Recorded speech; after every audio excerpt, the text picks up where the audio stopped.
Hi and welcome to this NPTEL course titled Trauma and Literature. We will begin with a new text today, which happens to be Butalia's The Other Side of Silence. This should be on your screen. So this is the introductory class on this text. It's a monumental text on trauma, memory and partition, and it's actually about the voices from the partition of India. So it talks about, it's essentially a book of memoirs as well as philosophy, as well as a very ethnographic account of the horror of partition, the experience of partition. And what is important for us is to understand how the experientiality of partition and the politics of partition sort of merge together in this account, because we're talking about human loss, we're talking about human horrors, we're talking about human memory, etc. Right. So this whole account of partition is from a very personal perspective, and the subjective personal perspective is constantly foregrounded in this work. It never appears to be an objective account or a hardcore ethnographic account of partition. It is very much invested emotionally in this project. In fact, the opening of this book, which we will read in some details today, very much flags up the personal subjective investment, the emotional investment in this project. Right. So this is a book about the memory of silence, the memory of partition through silence. So among the many things which we will keep in mind while reading this book is the category of silence. What does it mean to be silent? And as you can see in the very title itself, silence seems to be the key word, the operative word, which is slightly paradoxical, because when we're talking about memory, we expect articulation of memory, we expect a representation of memory, an iteration or reiteration of memory. Repeating, reiterating. So these things become reiterating. These things become important categories apropos of memory. But what Butalia is doing over here, interestingly, is she's talking about the refusal to represent, the refusal to reiterate, right? And that refusal, that rejection of reiteration, the rejection of memory, or remembering, true representation, is something which becomes a very unique voice, almost like a pure reservoir of the horror of memory, the horror of that kind of partition, which is not obviously not just a physical partition or a cartographic partition, but also a deeply emotional partition. So the emotional quality and the cartographic quality of partition, these two qualities constantly merge with each other in this account, this very, very moving account. So as you can see, it talks about the voices from the partition of India, which is to say that it's very much interested and invested in the human stories, and stories become more important than history. I mean, the historical framework in this book is informed by stories, personal stories, emotional stories, experiential accounts of this historical act, this historical event. So we're looking at the event of partition, we're looking at the trauma of partition, we're looking at the politics of partition through storytelling, right? And this is where it really becomes interesting for us, especially for a course like this, which is about memory, storytelling, horror, trauma, literature, etc. Because if you look at literature as a mode of storytelling, if you look at literature as a certain kind of shall we say, narrativization. That narrativization, when coupled with historical memory, when coupled with historical materiality, can become a very unique form of representation, which is to say that it can represent, presence as well as absence. It can represent articulation as well as silence, right? So again, the silence as a category is important over here. It almost becomes a representational category. It becomes an experiential category. It becomes an ontological category. So it is a very, very loaded term. It is the operative word in the title. And of course, the other side of silence, it seems to give some kind of a spatial quality to silence. It's almost like a map, a landscape of silence, a landscape of absence, or a landscape of the refusal to remember, to reiterate, etc. What happens if we sort of explore or engage with that site of silence, that topography of silence, right? So it has a very deep-seated spatial quality which needs to be represented and reiterated. That's the whole project of this book. Now, as I mentioned, this is a very personal book. I mean, it has a lot of personal account, a lot of personal investment, a lot of emotional, subjective, underpinning, and that's something which the very title, the very opening of part 1, which should be on the screen now, it makes quite clear. It is called the Ranamama, and it talks about how the partition of India, it comes as a trigger to Urvashi Butalia, chiefly because of what happened in 1984 riots. I mean, you're aware of the 1984 riots following the assassination of Indira Gandhi, the very violent series of events which took place, and how that incident of violence, that example, that experience of violence, it triggered in Urvashi Butalia's mind this whole horror of partition, which she did not experience firsthand, right? But that, this is like a post-memory thing. You hear about it, you hear about partition, you grew up hearing about partition, about what happened to your family, to ancestors, to people who experienced it, and then you see something similar replicated, and then what that does is it merges the experience of that event with the textuality of what you've heard, in terms of the text you've read, the stories you've read, etc. So, the post-memory quality in terms of hearing something, in terms of listening and absorbing and internalizing something which did not happen to you, that post-memory quality merges with the real memory quality. So, this is what she says in 1984, that I experienced it. I went through the horrors. I experienced very firsthand at very close quarters what it means to have some kind of a huge spectacle of violence based on identitarian politics, based on identities, based on your location, your religious location, your ethnic location, etc. Right? So that serves as a trigger in her mind, and that connects to the stories she had heard or she had consumed while growing up about partition. And that seems to be the trigger point for her for this project, and the very fact that she wants to go back to this project of partition and write about it and research on it. It comes because of what happens in 1984. So these two events need to be interestingly and carefully situated: 1947 partition and 1984 anti-Sikh riots. These two are complex events, and they sort of become dialogic in a certain sense in our imagination. Okay, so this should be on your screen. This is part 1. This story begins, as all stories inevitably do, with myself, right? So as you can see, she situates her subjectivity at the very forefront, at the very inception of this account. That is about myself. It's my perspective, it's my experience, it's my emotional investment, right? For many years, while the story has lived with me, I have thought and debated about how to tell it, indeed whether to tell it at all, right? At first it was painful, and I thought too private to be told. Even though my uncle had said time and again he did not mind my telling it, even though my mother knew I wanted to tell it, still I couldn't get rid of a sense of betrayal. I was convinced that I didn't realize the implications of what they were saying. Perhaps then a simple thing to do would have been to show the story to them before I let it go. But when I thought of doing this, I realized I did not want to, because if I am to be honest, I had already decided that the story had to be told. In many ways, as I began to see it, the telling unfolded not only my story, not only that of my family, but also through their lives many other stories, all of which were somewhere woven into a narrative of the strange thing we call a nation.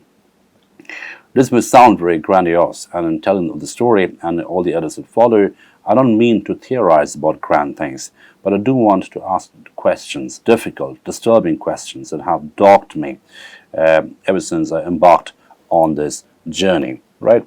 So as you can see, there is a lot of ambivalence at the very beginning of this narrative in terms of whether the story needs to be told, whether the story should be told.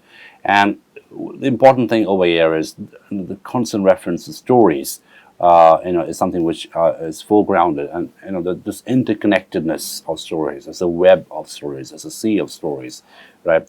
And it's different voices. It's a very polyphonic account of an event. Polyphonic means many voices. A very heteroglossic, polyphonic account from different perspectives about the same experience of partition, about the same event of partition, right? And what we can also see is there seems to be a rejection about of grand things, about grand narratives. So these are more, honestly speaking, these are more micro memories. These are more micro stories. It's about the first-hand experience, the little stories about ordinary people, right? So there's no grand scheme out there which needs to be cohered and conformed to. There is no grand narrative out there. So in a certain sense, this also becomes a way of rewriting history, because if you look at history as, with a capital H, the grand narrative which represents a certain event, that obviously becomes some kind of an institutional framework through which that event is revisited. Now, what it often does is it often takes away the small stories, the smaller human stories about suffering, about betrayal, about pain, about loss, about absence. Those get subsumed, and what we get at the end of it, is just one massive story, which is the dominant discourse around that event.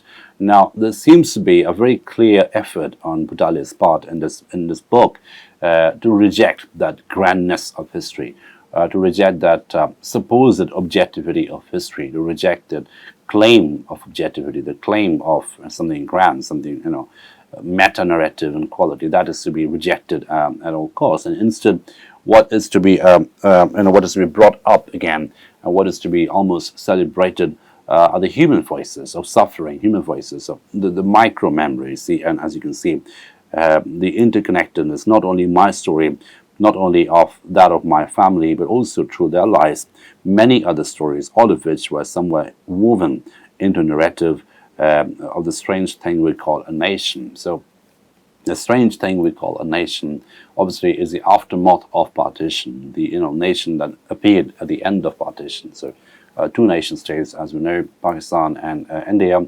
the emergence of the two nations, which felt strange at that time because of the partition of the divide, so that has emerged as some kind of a strange entity, falling partition, the aftermath of partition, right? So we look at partition here not just as an incident, but as something which creates ripples across generations, which creates a strange sense of connectedness as well as disconnectedness, which is intergenerational in quality, right? And also, as I mentioned already, that there seems to be an interconnectedness of stories. So there are so many different stories about partition, but then there seems to be like a connectedness across all the stories. It becomes a sea of stories and an ecosystem and economy of voices, all of which are important, all of which are relevant, all of which are valid voices, right? And the validity of voices is important over here. There's no voice which is invalid. There's no voice which is to be rejected, even, or especially perhaps, the voices which are silent, right? So that's the whole project of this book, to tap into the ontology of silence when it comes to partition, to visit the site of silence, the other side of silence, and sort of cross that side and see if we can get any voices out of that, right? So that becomes the research project, so to speak, which is deeply human in quality, deeply emotional in quality. And as you can see, it is very, very emotionally invested in quality as well. For long too, I have debated about how I would begin the story once the task of telling was upon me. There are so many beginnings it was difficult to choose. Was it, for example, the stories of the trauma and pain of partition, the violence that it had brought, that I heard all my life, that started me on this search? So again, this violence of partition is something that she had grown up consuming. She had heard it. She had listened to the stories from our ancestors. Maybe that was the original point as well. Was it a film that I worked on for some friends which brought me in touch with partition survivors and began this trajectory for me? Or was it 1984, the year which brought the aftermath of Indira Gandhi's assassination, the killing and maiming of thousands of Sikhs in Delhi, the violent upheaval and dislocation of their lives, which recalled partition with such clarity? Or was it all of these? I don't really know. Here, at any rate, is one beginning. Others too will surface somewhere in this narrative. So, what we can see over here is there seems to be a very deliberately communicated confusion, or uncertainty, shall we say, uncertainty about the origin point, right? So again, this uncertainty of origin in a way, it deconstructs the myth of origin. Every story should have a beginning. Now, what Butalia is clearly telling us over here, that we don't quite know how a story begins. We don't quite know when a story begins. So what is the beginning point, the genesis point in the story? And she talks about different possibilities. It could be the stories that she heard while growing up about the partition. It could be a film that she had worked on for a period of time about the survivors of partition. Or it could be the event of 1984, the incident of 1984, which was to say, the violent aftermath of the assassination of Indira Gandhi. Or it could be a combination of all three, right? So that seems to be, the acknowledgement of uncertainty, acknowledgement of not knowing exactly what the original point was. That's that sentiment of uncertainty, that emotion of uncertainty, and the acknowledgement of uncertainty. All this informs this narrative of recreating or reiterating stories about partition. Okay, and then she talks about a very personal experience, about a personal sight, visiting a place in Lahore in 1987, and how that visit to that place triggered memories in her mind based on the stories that she had heard. I mean, these are memories which did not really belong to her physically or corporeally. I mean, she didn't grow up with us, consuming this or experiencing those incidents. But these are memories that she had consumed through stories which were told to her, and she's connecting again the experience of an event with the consumption of that memory around that event, right? So something she had heard as an intergenerational narrative, and that visiting the site, merging together the post memory and the real experience of the site, in a way making a complex modality of memory, which is what happens over here.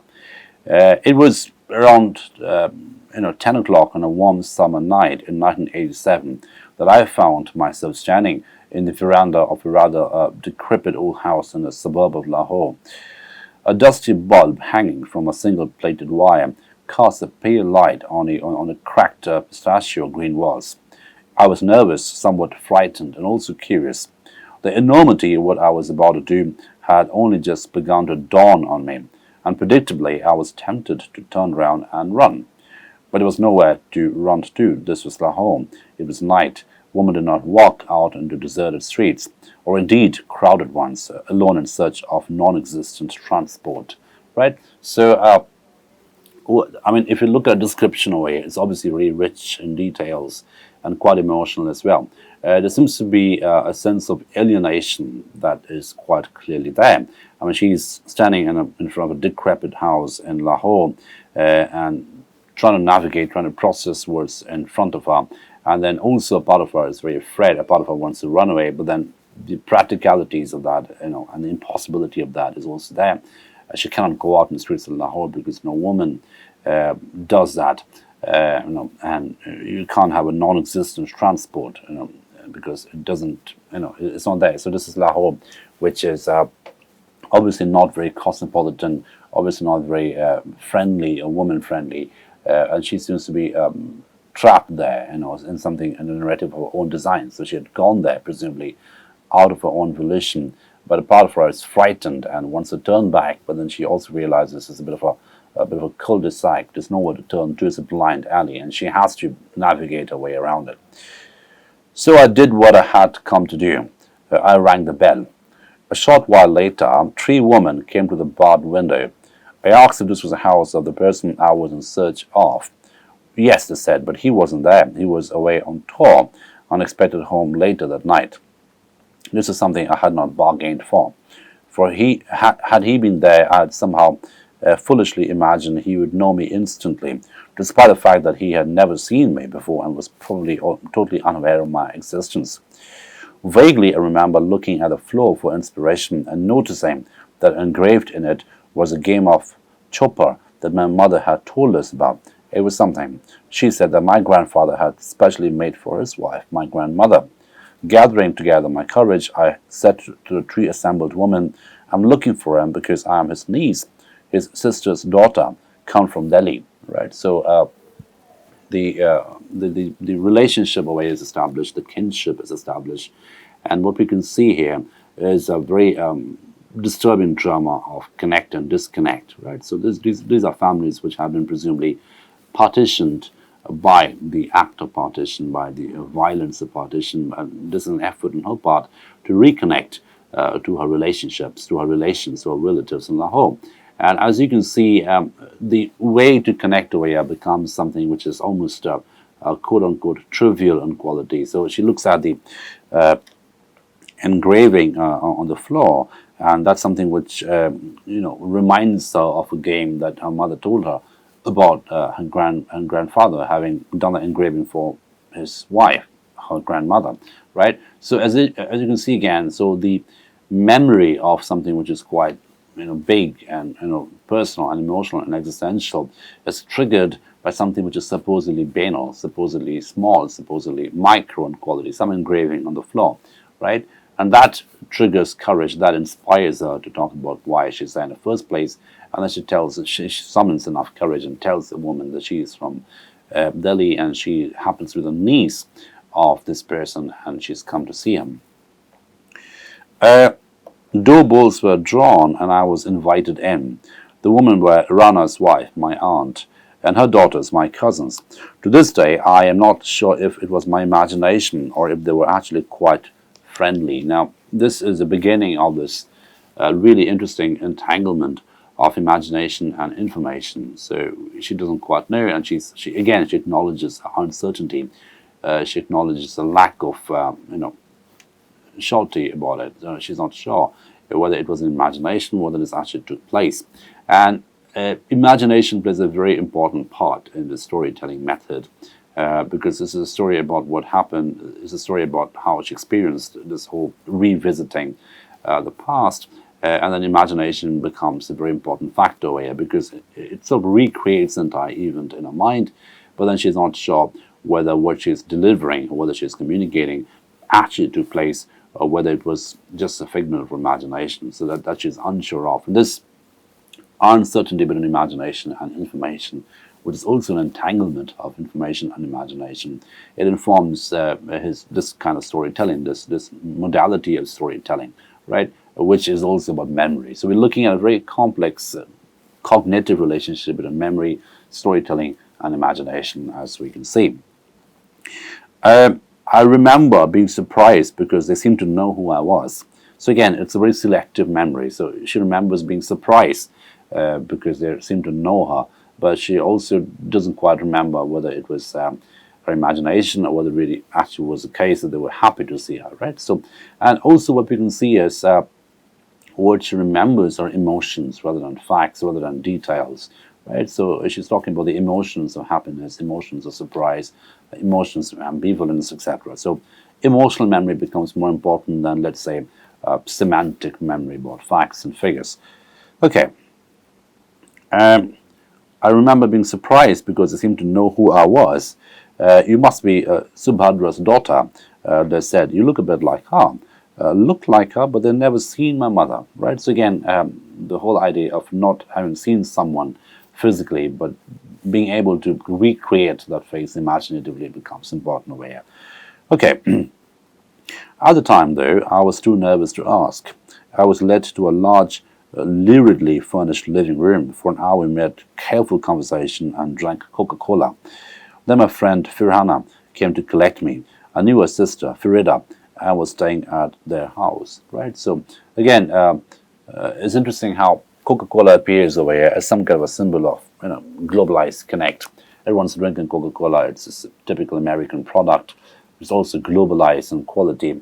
But what's important for us here to understand how that little metonymic commodity seems to connect this otherwise disconnected people, right? So they all sit together and discuss while sipping Coca-Cola, right? And that becomes an interesting symbol of connect, which is also obviously a symbol of commodification, global commodification, which is emerging out of American capitalism, right? But that seems to be the connecting drink over here. Everyone's sipping that and discussing history, what happened to them many years ago, or old relatives whom they never met, but they can recreate in their imagination.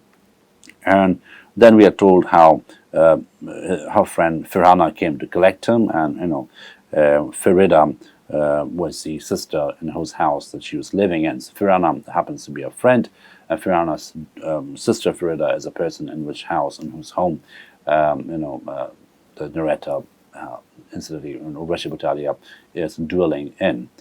This could well have been the end of the story.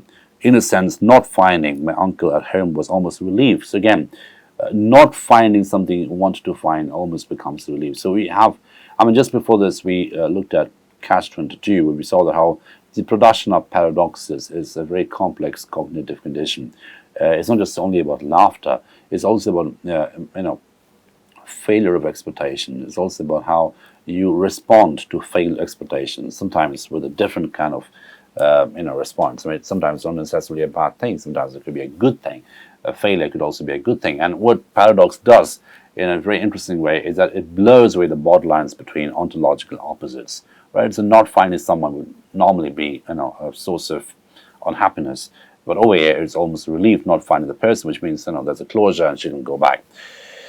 I went away thinking, well, this is it, I've done it, and I can go home and forget about all of this. But that was easier said than done. History does not give you leave to forget so easily. So I stop at this point today because we are now moving into the complexities of history and forgetting. There almost seems to be the desire to forget, because forgetting will give a closure to the whole narrative of separation, bereavement, etc. But a part of our wants to forget, a part of our wants to close it and move on. But then it doesn't happen that way, and we are told it's easier said than done, right? So part of the nagging brain would want to constantly remember the details, reconstruct the details. So there's a desire to go back and reconnect, and in the process recreate the incidentality, recreate the eventuality, recreate the event of belonging together before the partition happened, right? But what we can see immediately at a very physical as well as psychological level is experience of alienation. She's alienated in a strange city of Lahore where she doesn't know anyone, but she notionally and theoretically has some relatives in whose house she's visiting in the hope of finding her uncle. And when she doesn't find the uncle, a part of her is relieved that he isn't around, and a part of her wants to close this search and then go back and get on with a normal life.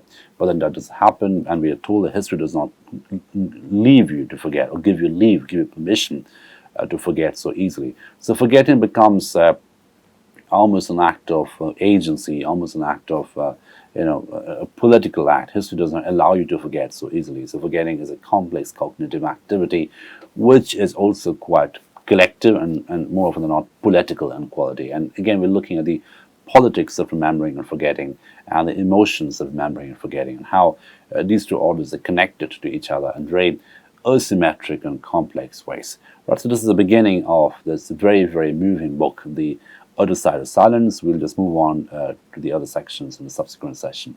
Thank you for your attention.